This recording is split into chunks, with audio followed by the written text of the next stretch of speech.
안녕하세요. 6월 13일 화요일입니다. 오늘은 로마서 9장 1절부터 18절까지입니다. 제가 읽겠습니다. 내가 그리스도 안에서 참말을 하고 거짓말을 아니하노라. 나에게 큰 근심이 있는 것과 마음에 그치지 않는 고통이 있는 것을 내 양심이 성령 안에서 나와 더불어 증언하노니 나의 형제 곧 고륙의 친척을 위하여 내 자신이 저주를 받아 그리스도에게서 끊어질지라도 원하는 바로라. 그들은 이스라엘 사람이라. 그들에게는 양자됨과 영광과 언약들과 율법을 세우신 것과 예배와 약속들이 있고 조상들도 그들의 것이요 육신으로 하면 그리스도가 그들에게서 나셨으니 그는 만물 위에 계셔서 세세의 찬양을 받으실 하나님이시니라. 아멘. 그러나 하나님의 말씀이 폐하여진 것 같지 않도다. 이스라엘에게서 난 그들이 다 이스라엘이 아니요 또한 아브라함의 씨가 다 그의 자녀가 아니라 오직 이삭으로부터 난 자라야 내 씨라 불리리라 하셨으니 곧 육신의 자녀가 하나님의 자녀가 아니요 오직 약속의 자녀가 씨로 여기심을 받느니라. 약속의 말씀은 이것이니 명년 이때에 내가 이르리니 사라에게 아들이 있으리라 하심이라. 그뿐 아니라 또한 리브가가 우리 조상 이삭 한 사람으로부터 말미암아 임신하였는데 그 자식들이 아직 나지도 아니하고 무슨 선이나 악을 행하지 아니한 때에 택하심을 따라 되는 하나님의 뜻이 행위로 말미암지 않고 오직 부르시는 이로 말미암아 서게 하려 하사 리브가에게 이르시되 큰 자가 어린 자를 섬기리라 하셨나니 기록된 바 내가 야곱은 사랑하고 에서는 미워하였다 하심과 같으니라. 그런즉 우리가 무슨 말을 하리요 하나님께 불의가 있느냐 그럴 수 없느니라. 모세에게 이르시되 내가 긍휼히 여길 자를 긍휼히 여기시고 불쌍히 여길 자를 불쌍히 여기리라 하셨으니 그런즉 원하는 자로 말미암음도 아니요 다른 박질하는 자로 말미암음도 아니요 오직 긍휼히 여기시는 하나님으로 말미암음이니라. 성경이 바로에게 이르시되 내가 이 일을 위하여 너를 세웠으니 곧 너로 말미암아 내 능력을 보이고 내 이름이 온 땅에 전파되게 하려 함이라 하셨으니 그런즉 하나님께서 하고자 하시는 자를 긍휼히 여기시고 하고자 하시는 자를 완악하게 하시느니라. 아멘. 사도 바울은 오늘 고백하고 있습니다. 뭐라고 고백하냐면 나 진짜 큰 근심과 그치지 않는 고통이 있어 라고 이야기하는데요. 그의 마음이 어떠한 말이냐면 나 이 거짓말 아니야. 내 양심이 성령 안에서 나와 더불어 이걸 증언하고 있어 라고 말하고 있습니다. 그런데 지금 이 말하기 바로 앞서서 우리 어제 본 말씀에는 이 세상 그 무엇이 나를 하나님의 세상에서 끊을 수 있겠냐, 하나님의 구원에서 어떻게 끊을 수 있겠냐, 그 어떤 피조물도 할 수 없다 라고 말했던 그 바울입니다. 그렇게 말할 정도면 근심 고통 이건 없어야 어울리지 않습니까? 그런데 바울이 나에게 큰 근심과 그치지 않는 고통이 있다라고 말하고 있는데 왜 그럴까요? 무엇 때문에 그럴까요? 오늘 바울은 3절에 그 이유가 나의 형제 곧 고륙의 친척을 위하여서라고 이야기합니다. 이스라엘 사람들 때문인 거죠. 이스라엘 사람들 때문인데 그 어느 정도로 그의 마음에 그렇게 있냐면 내가 저주를 받아서 그리스도에게서 끊어질지라도 원하는 바다 이렇게 이야기합니다. 나 저주받아서 끊어지고 싶어 그걸 원해 그게 아니라 결코 끊어질 수 없는 그리스도의 사랑 앞서서 말했잖아요. 그 어떤 피조물도 하나님의 사랑에서 끊을 수 없다. 근데 거기에서 끊어질지라도 그렇게 된다고 해도 이 이스라엘 사람들이 이 유대인들이 구원받는 거 나 그거 정말 내가 바라는 바야 라고 말할 정도로 그만큼 내가 원하는 거라고 표현하고 있는 거죠. 이스라엘 사람들은 어떤 사람들입니까? 그들에게는 4절에 보니까 양자됨과 영광과 언약들과 율법을 세우신 것과 예배와 약속들이 있고 육신으로 따지면 예수님도 유대인에게서 나셨다. 이렇게 말할 정도니까요. 그러니까 생각해 보면 이거 완전히 하나님 잘 믿고 구원받을 수밖에 없는 그런 조건이 갖추어져 있는 그런 환경이라고 말하고 있는 것 아닙니까? 그런데 이런 특권과 같은 것이 주어졌는데도 불구하고 믿지 않는 사람들의 구원에 대해서 바울이 마음의 소원을 가지고 근심과 고통으로 여기고 있는 거죠. 마치 이 모세가 하나님 앞에 이 백성들 용서해 주지 않으실 거면 차라리 내 이름을 생명책에서 지워 주십시오 라고 말했던 그런 마음으로 내가 저주를 받아 그리스도에게서 끊어질지라도 원하는 바다 그렇게 이야기하고 있는 것 아니겠습니까? 믿는 사람들에게는 근심과 고통이 찾아옵니까? 사라지는 것이 더 자연스러워 보이지 않습니까?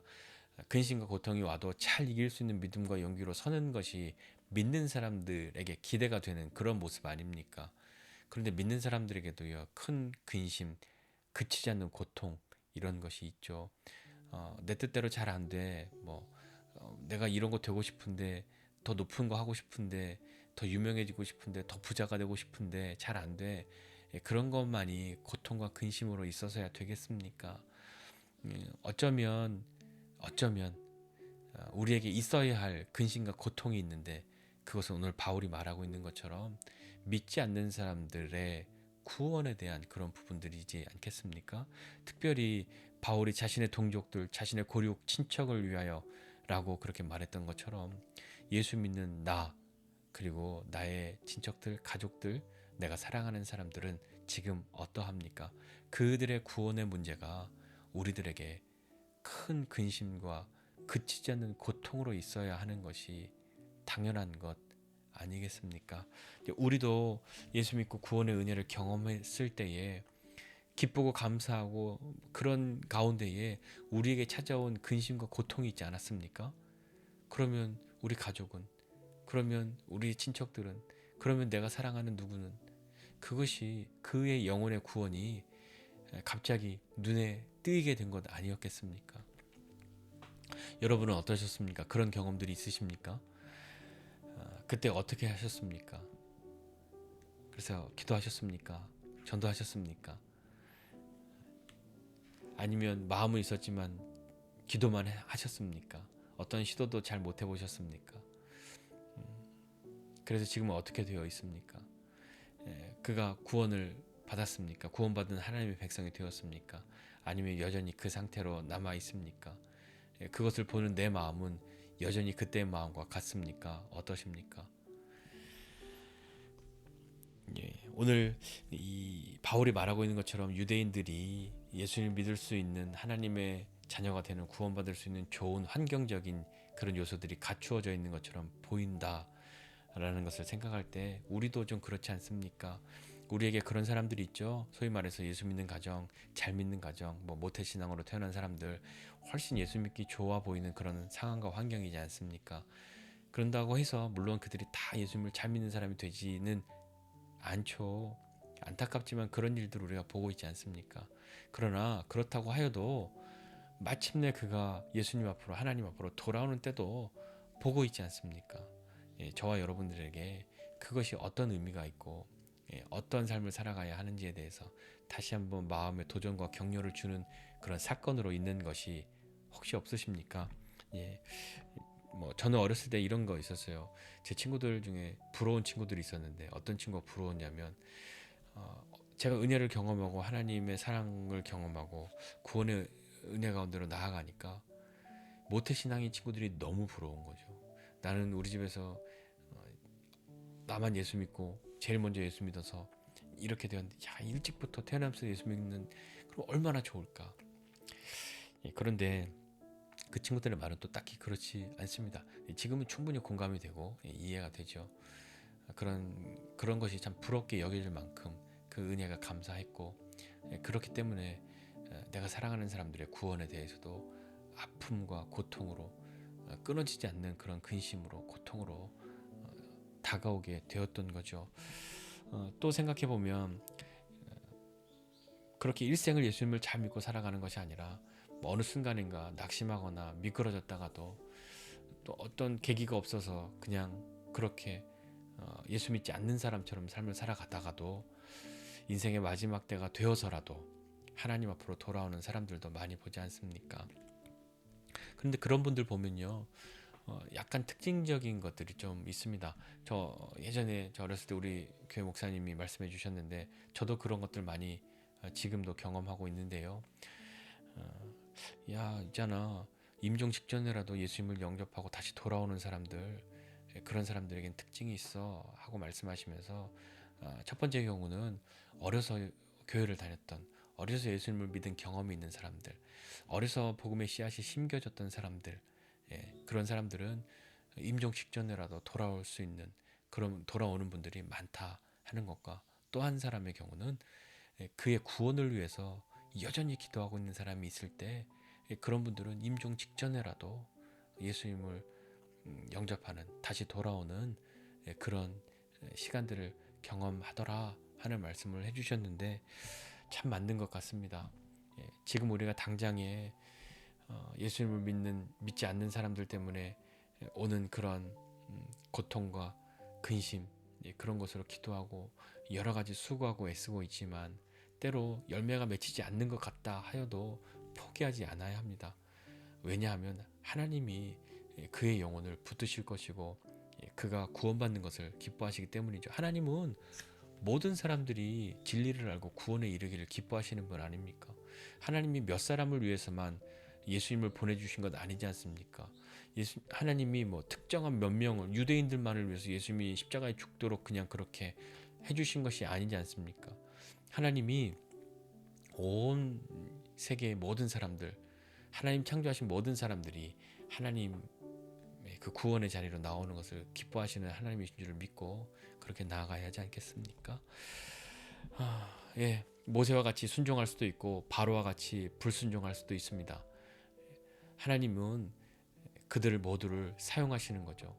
모세는 모세대로 사용하시고 바로는 바로대로 그의 완악함, 그의 그 선택을 하나님이 사용하셔서 오히려 유대인들을 구원하는 일을 사용하셨고, 바울을 통해서도 계속해서 유대인들만 구원받는 것이 아니라 이제 이방인들의 구원에 대해서도 하나님이 그렇게 원하시고 일하심을 계속해서 말씀하실 텐데, 그 부분들을 살펴보면서 그 가운데 우리도 예수 믿고 구원받아 나만 구원받은 기쁨과 감격 속에 사는 것 아니라 내가 사랑하는 사람들의 그 영혼의 구원에 대한 그 마음, 그 부담감, 그것이 큰 근심이 되고 그치지 않는 고통이 된다고 하여도 그것을 포기하지 않고 기도하면, 그리고 내가 신실한 믿음의 사람으로 함께 삶을 살아주면 그가 언젠가 하나님 앞에 돌아오는 그날을 함께 볼 수 있지 않겠습니까?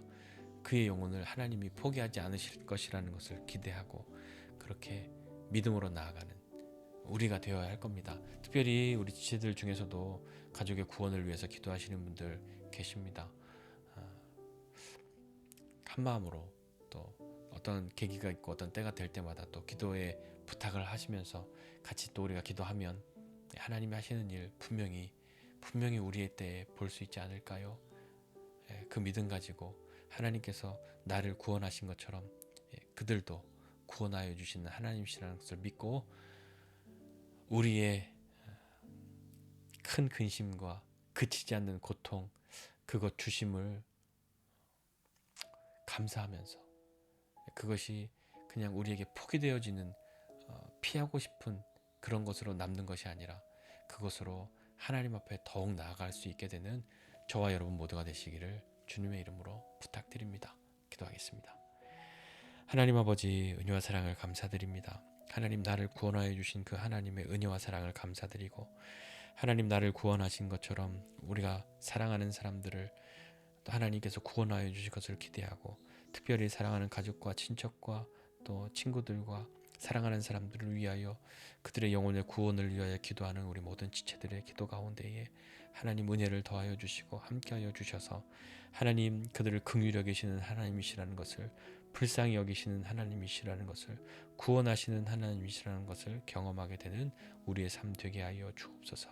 하나님의 구원의 은혜가 매일같이 우리의 삶 가운데 경험되어지는 우리 모두가 되도록 은혜를 더하여 주옵소서.